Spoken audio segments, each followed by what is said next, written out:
આજની TET 1ની court મેટરમાં ફરીથી તારીખ પડી છે। કોર્ટ કેસમાં 31/7/2026 ફરી તારીખ પડી છે। ઓફિશિયલ વેબસાઇટ પર પણ તેની તારીખ અપડેટ થઈ છે। હવે શું થશે, તારીખ પર તારીખ શા માટે તારીખો પડે છે તેમની વાત જણાવી દઉં। પહેલાં જુઓ, આ ઓફિશિયલ વેબસાઇટ ઉપર તમે જોઈ શકો છો 31/7/2026 નવી તારીખ પડી છે અને હવે તેને 4 વાગે ફરીથી તે દિવસે ટેબલ પર લેવામાં આવશે। સરકારી વકીલે આવતીકાલનો સમય માગ્યો પણ આવતીકાલે સમય આપવામાં આવ્યો નહીં। ક્યારેક કોઈ વકીલ બીમાર પડી જાય છે તેના લીધે તારીખ પડે છે, તો ક્યારેક કોઈ વકીલ પર ટાઈમ નથી હોતો તેના લીધે તારીખ પડે છે।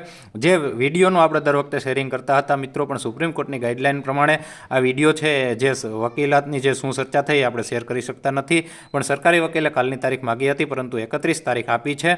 હવે 31 તારીખે ફરીથી 4 વાગ્યાનો ટાઈમ આપ્યો છે અને દર વખતે 4 વાગ્યાનો ટાઈમ આપવાથી કોર્ટનો જે ટાઈમ છે એ ખૂબ જ ઓછો રહે છે અને કોર્ટની કાર્યવાહીમાં ટૂંકો સમયને લીધે તારીખો પડે છે। આ પણ એક કારણ છે।